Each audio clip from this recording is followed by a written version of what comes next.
Welcome to the Legal Aspects of Dentistry, a podcast where dentistry and the law intersect, hosted by Olivia Wan. So grab your coffee, settle in, and join us as we discuss the legal side of dentistry, because a well-run practice isn't just about clinical excellence, it's also about smart legal protection.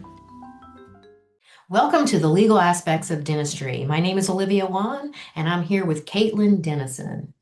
Recently, we came across a dental practice that was cited by OSHA for reasons that I had never seen before in the 26 years that I've been doing compliance consulting.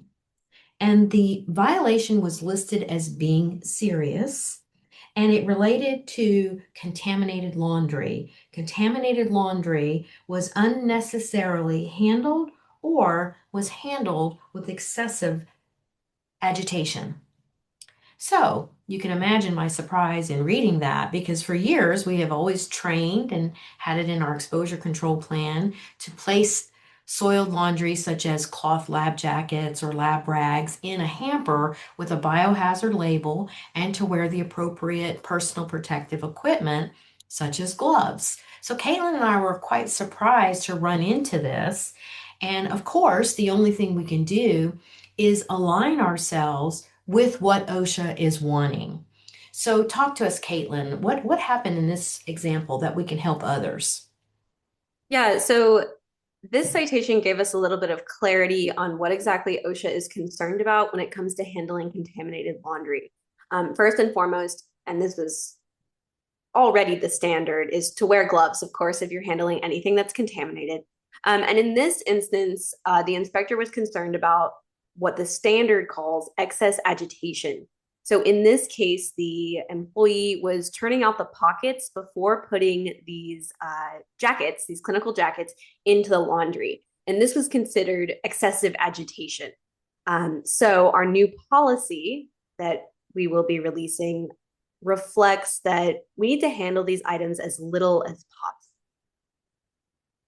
So the excessive agitation, that's what threw me off too, Caitlin. Like, are they ringing it? Exactly what are they doing? But as Caitlin mentioned, just the simple fact of checking the pockets. And so one, everybody should check their own pockets before it goes into the washing machine, making sure that all of your pens and items have been removed. And ideally, there shouldn't be anything in the pockets. And so as Caitlin mentioned, we have detailed the policy so we can stay a couple of steps ahead of OSHA, particularly here in Tennessee. And Caitlin went ahead and sent out a supplement. So our subscribing clients will receive this supplement that they can add to their OSHA materials. And then when those subscribing clients are due for their annual update, they will get the detailed laundry procedure inside of their exposure control plan. So Caitlin, let's give them a little more insight exactly what is in this plan. So for those that are not subscribers, they can build out a plan that's comparable. So start out with the procedure.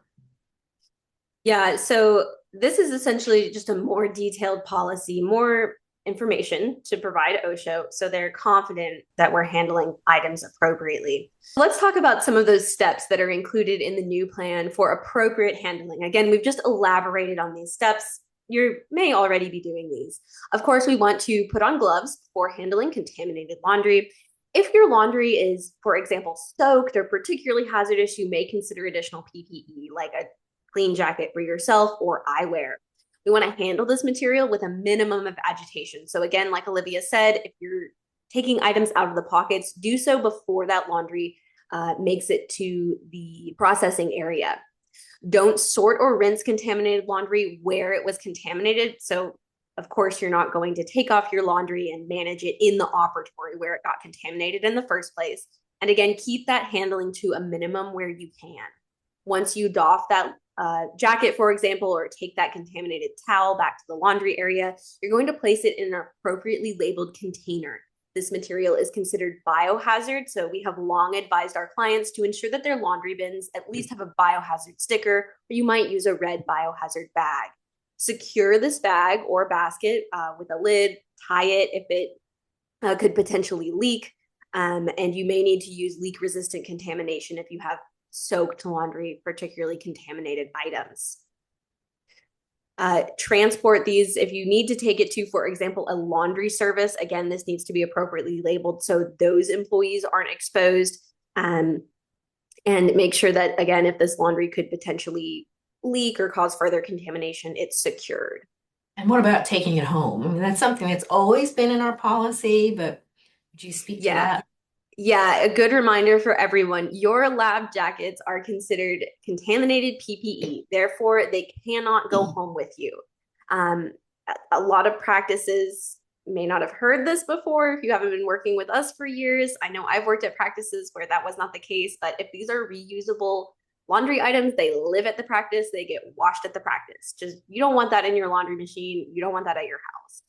And one of the other things that we were talking about earlier, Caitlin, is that, we're sending out this policy, this update, but the policy is only as good as it is followed. So if OSHA were to come in and they ask, well, do you have a laundry policy? Okay, now they do. But if OSHA observes an employee touching the garments without gloves on or handling it more than necessary, they're still going to cite. Isn't that true? Yeah, absolutely. If your policy says that you're washing this stuff on site and I come in as an inspector and I'm like, y'all don't even have a washing machine, certainly that's going to be a citation, right? We have to match up. Right, right. So Caitlin and I are trying to stay a couple steps ahead of what OSHA is doing. As I mentioned, I have never seen a laundry violation over excessive agitation. So we wanted to share that with our subscribers to help you avoid this. We know in Tennessee, now that they have picked up on this, they will probably look at this in every dental office that they go into, knowing that they will probably see the same type of thing going on. So we really appreciate the trust that you place in Modern Practice Solutions and tuning into our podcast, The Legal Aspects of Dentistry. Thanks again.